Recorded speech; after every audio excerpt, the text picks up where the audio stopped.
Gentlemen, good morning. Your captain is here. And today we're going to be talking about a subjective yet painful reality that many of us will eventually go through at one time or another. And this is hitting rock bottom. And this can be triggered by so many different scenarios. It could be when you lose your marriage, like what happened to me and your family. It could be when you lose your job, when you lose a loved one.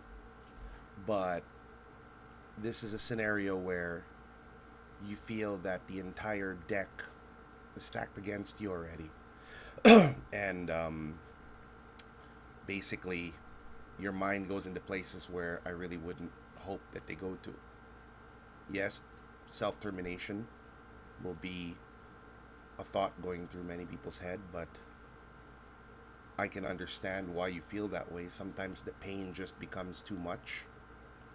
But I'm the first to tell you right now that, brothers, there is a light at the end of the tunnel, and many of you may not see it, but you'll never see that light. You'll never experience that light if you decide to go in that direction. So let me be the first to tell you that you do matter and the world needs you. And I'm just going to share today some of the things that happened to me and that I did and I learned when I hit the most bottom of the bottoms and what aided me in getting through it. The first thing that I'll tell you all, brothers, is no one, no one is coming to save you. And this kind of thinking is the kind of thinking that sets you up for what we discussed about in our previous episode about abuse. You see, if you give that much power to any person, anyone, the possibility of them taking advantage of that power is there. Now, you're lucky if someone comes and miraculously makes things better for you. But in most cases, the beginning of abuse is when a person assumes that you need them. Hence, it is imperative that you be very careful, brothers, with who you tell that you need in your life. You see, when you're in rock bottom, the immediate thing to do is to latch out to something, find something to grab onto because you're sinking. And unfortunately, we're in a world where people can't handle that kind of responsibility. Most people cannot. Again, if you're one of the people who don't take advantage of that, then you are the exception to the rule.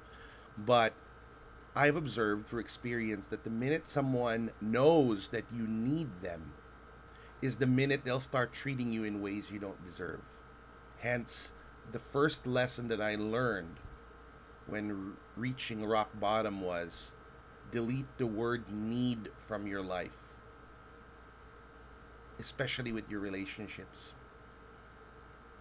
Now, that doesn't mean I don't value my relationships, but I tell people it's not that I don't want you in my life. I want you in my life, but I don't need you. When you say you need something or someone, that's too much power to give to someone. And that's when weird stuff starts to happen in relationships. But when they know that you're just a want, but you're not going to tolerate any kind of nonsense, and if need be, you're going to walk away, then people will be on their best behavior. Number two, very important, is the term I learned from all people, LaBeouf. Shia, basically, from Transformers, which was Ministry of Presence. You see, when you're at rock bottom, it is almost absolutely sure that no one can solve this for you. You've got to go through this. But it doesn't mean you need to go through it alone. I made a really good decision when I decided to trust one of my best friends, Jerome, with this part of my life. My other best friend, Marcus, was in the province, and I was really alone during rock bottom. But one thing I loved about this friend was he would, because he went through it as well, he would just be there.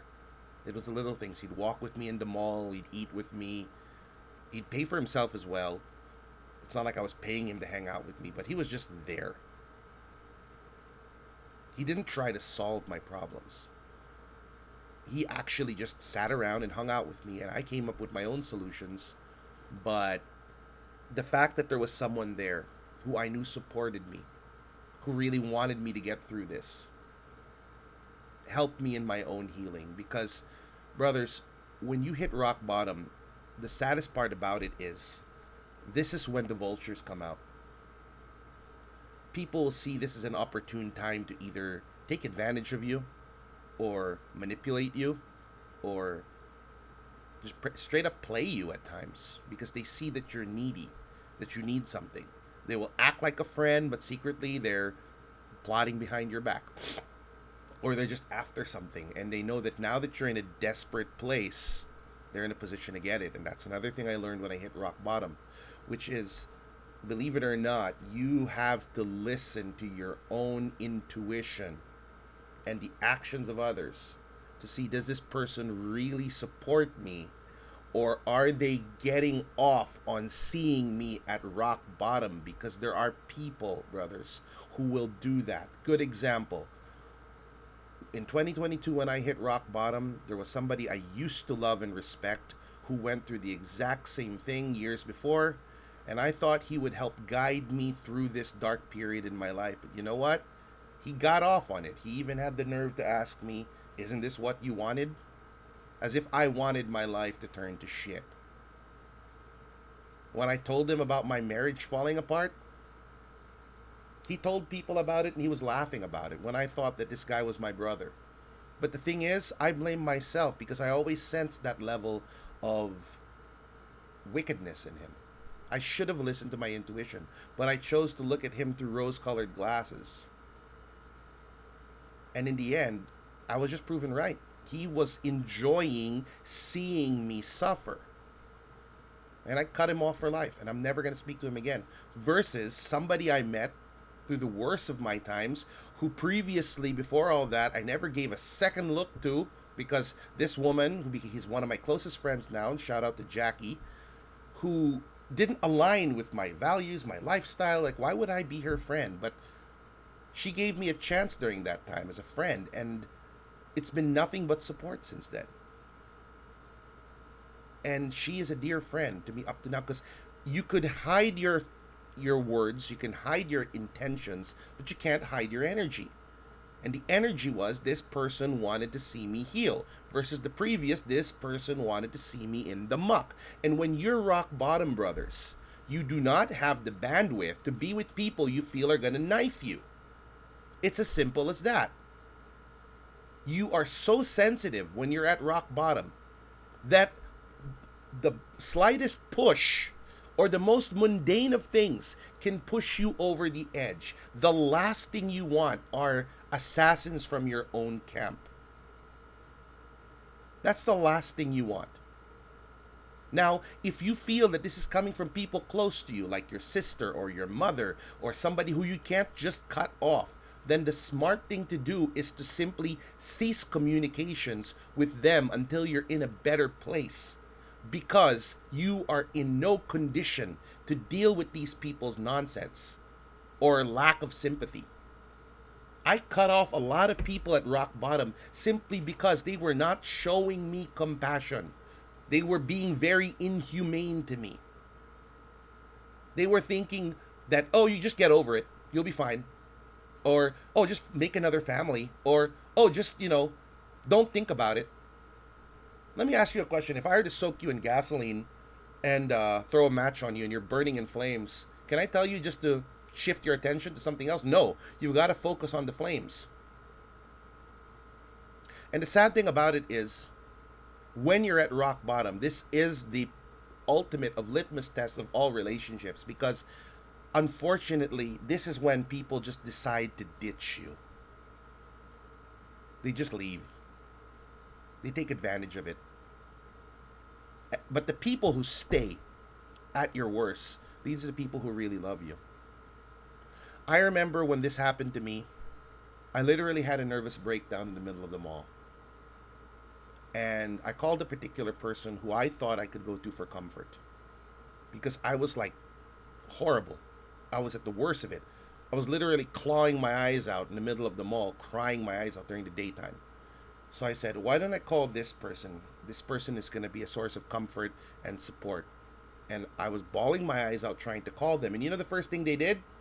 They completely shifted the conversation and made it about them. They said, oh, I'm also sick too, and I'm not feeling well. And you know, people have it worse than you. This is something that you don't need to hear when you're on fire, when you're on flames, when you're suffering. The last thing you need to hear, brothers, is that people have it worse than you, because hell is subjective. And I was like, wait, I'm not calling because of other people. I'm calling about me. I need you right now. Can you please just be this safe space to me? And to make it worse, instead of realizing that they were being very idiosyncratic when I was going to them for help, they shifted the narrative and they said, all right, Rob, being compassionate, you're selfish. And you know what? I just dropped the phone and said, you know what? I'm not talking to you. Wrong move to call you. Because this person could not see the reality that I was already on the edge. They could only see their own selfish reality.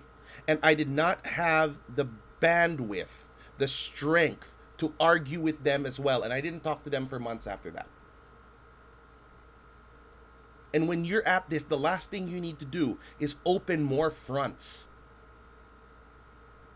Because it's like going to an ICU and telling somebody who's in the ICU, just don't think about it, shift, let it go. These are all terms that have allowed for the dehumanization of people, not just men. I've learned since then that you will let it go when you're ready to let it go. You will move on when you are ready to move on. And you are not holding on to these things because of some sort of edgelord drama phase in your life. You're holding on to these things because they're almost seared into your flesh. And you don't know how to let it go. And no one has the right to give you some pointless love and light jargon like, somebody has it worse, or don't think about it, or, just move on. Because that's the goal everybody wants. But when you're at the bottom, the very least people can show to you is just a little compassion. Wow, he really is in a hole right now. And yes, you are going to be a bag of bricks when you're at rock bottom. You are going to be a bag of bricks. But I would rather have you as a bag of bricks than somebody who's gone. And brothers, I may not be there for you all the time. But if you're watching this, if you're experiencing this, I'm here. Send me a message on the fan page or on Instagram, and I will get to you. Because the one thing I wanted when this happened to me was just somebody to talk to. Because your life can literally shift overnight. You could literally have a happy family life on Monday, and on Friday you're alone in a condominium wondering what happened. Or you could have this beautiful vision of a marriage that you thought was the perfect family. And then one day you find out your wife is cheating on you and the whole thing crumbles like a house of cards. And in times like these, brothers, you need help. You need support. I personally would recommend get a therapist. Somebody professionally on the outside who can help you process these things. Because this is not something you need to handle alone. Number two, find a support system. In some countries like America, there are a lot of support groups for things like this. If you can join it. But what's going to get you one of these days, brothers, is the vacuum of what you've lost. One day you're going to be alone. And you're going to say, you know what? My life sucks. This is not worth it. And those are the days where you're in danger. And please, if you can, Create a list of people you can call. And if you can't reach any of them, send me a message. I will try my best to reply. But the thing about it is this. The sad part is rock bottom, brothers, will show to you two things. Who always wanted to see you there. And once rock bottom is done, these people will be removed from your life forever. Then you're going to see who you really matter to. You're going to see who never judged you for it. Again, I'm not saying become a baby. I'm not saying, ask a new girlfriend to save you. Because if you, example, let's say you broke up with your girlfriend or your wife, and then you jump into another relationship, and now you're expecting them to save you, that's going to be a very dangerous relationship because you're giving them all the cards. You got to find a way of handling this on your own so that if and when you choose to get into a new relationship, for example, you're not getting into that relationship from an area of need. You're getting into it from a desire to give love. But if you jump right away into a new relationship with someone, what happens is you're doing it because you want someone to save you, or you're afraid of being lonely. And that's how you attract all the kinds of abusive partners in the world, which I don't want for you. Or if all of a sudden people just start cutting you off, the biggest mistake you could make is just start love bombing everybody and being over available. Always taking people out to eat. You're paying for it. Always giving and giving and giving and never taking back for yourself just because you want attention of people who may or may not have cared for you to begin with. I have a little bit of a test to people that I wait for. I check to see who checks up on me. Who messages me out of nowhere saying, "Hey Rob, are you okay? Is everything good? You matter." They don't necessarily need to say the last part, but the fact that they're asking. Versus who only messages you when they need something. These are all things that are going to come when you hit that point of view. But if you ever come across somebody who, like that former friend of mine, would always say to me, "You haven't yet reached rock bottom, Robert," it's not that because I haven't, it's because he wanted me to go lower. And you don't deserve a friend like that. People like that don't deserve friends, especially if you're a loving, honorable gentleman warrior who values his relationships. It hurts, but eventually the quality of your relationships will increase if you survive this dark night. For some of you, a good idea, if you could, would be to move back in with your parents. Better to be with someone than to go through all of it alone. But if that's not an option, having a routine. Like one thing that helped me was I liked the idea of having a routine for a while of training mixed martial arts. It helped me process my pain until I got injured. Having something to look forward to is going to give you at least one more day.